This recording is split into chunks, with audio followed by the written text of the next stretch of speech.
Hey everybody, Micah here with EbikeSchool.com, and today I am unboxing this new electric bike that I just got in from Taiwan. It's called the iMiro Sivrac or Sivrac. I don't know how you pronounce it, but it's got this weird folding, like compressing X-frame.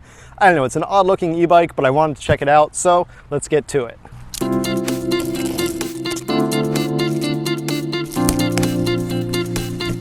And this is definitely one of the weirder e-bikes I've ever seen, and I think you're about to see why.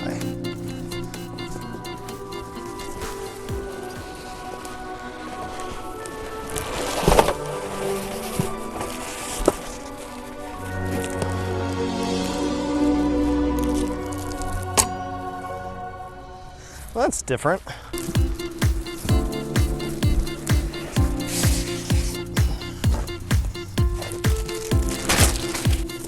Alright, all sorts of accessories. I don't really know what that is yet, but it seems like it goes somewhere. Oh man, here's the battery. Look at this thing. Look how long that is. It's like a tooth. Oh man. Alright, let's get this wheel on. Imagine there should be a quick release axle somewhere. Pedals. Here we go, quick release axle. Alright.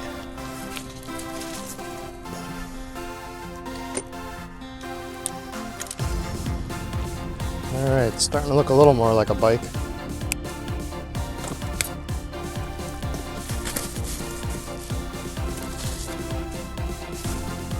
Alright, handlebar time. Yeah, I've never seen a bell like that before. Yeah, I love when bikes go together rather painlessly. Alright, seat post. How do I get that out of there? Oh, look at that. See, and this is what makes the bike special. Alright, seat is out and back down. I have no idea how high the seat should be for an odd bike like this, but we'll figure that out in a minute. Alright, pedal time.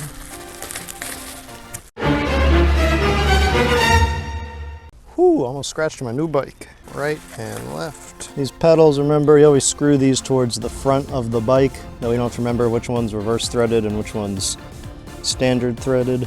Easier said than done. There we go. Tighten those suckers up. Now what the heck is this thing?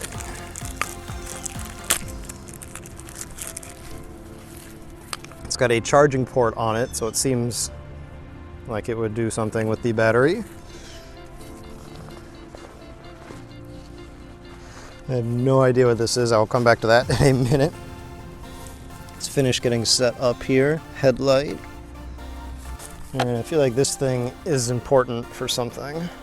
I think this goes down here, but I have no idea how or why.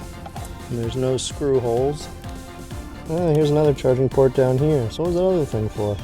Unless this, yeah, this looks like it goes on top. About to get all two-toned here, like a Tri-5 Chevy.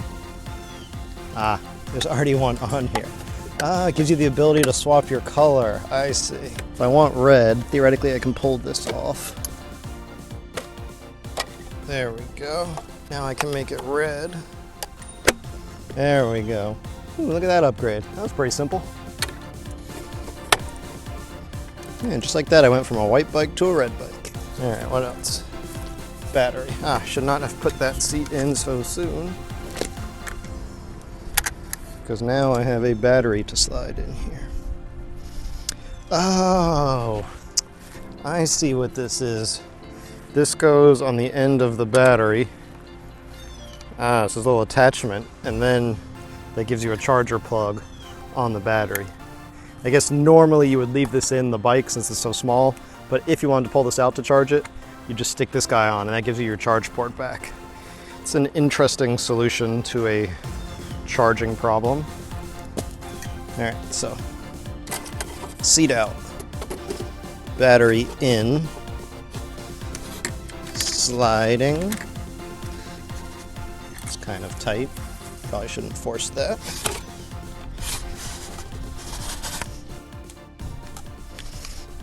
All right, Why aren't you just going in nice and smooth? Maybe it has to be folded?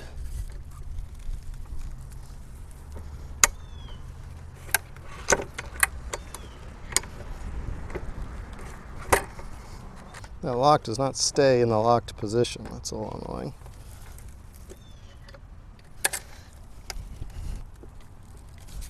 Alright, this is not looking good for this bike. If the battery won't go in. Is there a key somewhere that I'm missing? There's no keyhole, so why won't this battery go in? Why won't it come out now either? Uh-oh. This unboxing is not going well. Alright, battery's on the way back out.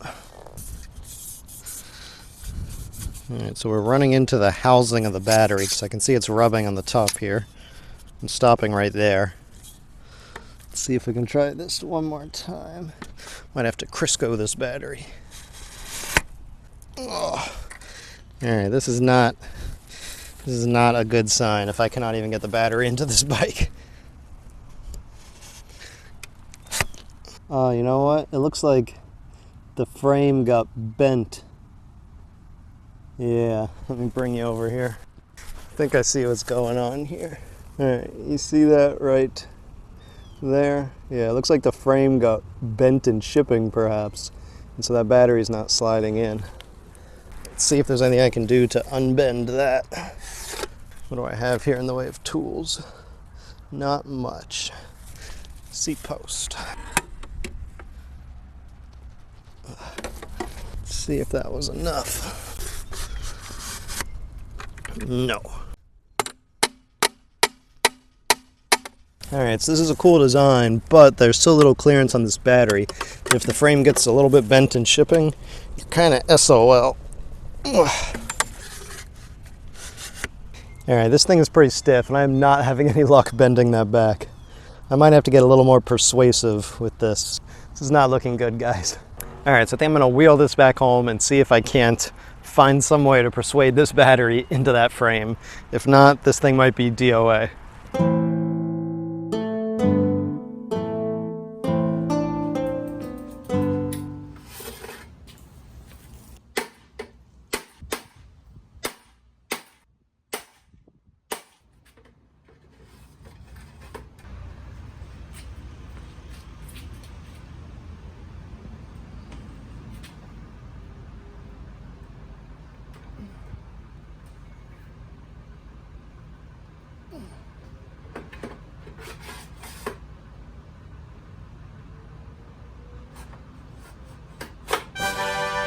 Hey! Look at that. Oh no, I'm afraid it's not going to come out now. Alright, the light is blinking. I think that's a good sign. Hey, it turns on. And there we go. We have power. There we go. So it does come out. The battery is a little tight still, but it goes in.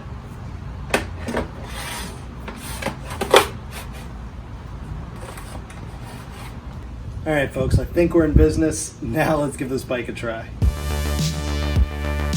Okay, so it was a bit touch and go there during the assembly, but once I got to start riding it, the bike was actually pretty fun for a weird little e-bike. It comes with your standard Asian/European speed limit of 25 kilometers per hour or 15.5 miles per hour. I'm still trying to figure out if there's a way to remove the speed limiter to get it to go faster, but for now that's as fast as I can go. The bike also feels pretty good to ride because it's got this interesting suspension setup where the whole bike is suspended by this frame spring. It's odd and unconventional, but it actually works, believe it or not. It's also a decently spec'd bike. I mean, it's got disc brakes, this nice minimalist screen, lights in the front and the rear, with that rear light being built directly into the battery. And oh yeah, of course it's got this interesting battery that gets skewered by the seat post here. The battery doesn't lock in the bike though, so you'd either have to take it with you if you park your bike outside, or you'd need to swap on a locking seat post clamp, like the kind that they make to keep people from stealing your seat. The novelty of this bike though is of course that folding mechanism. It's a cool idea, but in practice it seems kind of troublesome. I like that the bike can be so short if you want to stick it in the corner of your office or apartment, but mine doesn't seem to lock in the shortened folding position. It's like the pin just wasn't made long enough to stay in the little hole or something.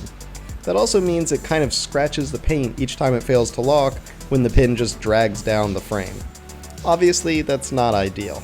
So in terms of riding, I'd say the bike actually rides well. It's got a nice bit of power for throttle-only riding, and of course plenty of power for pedal assist riding, but I think that the folding mechanism still needs some work.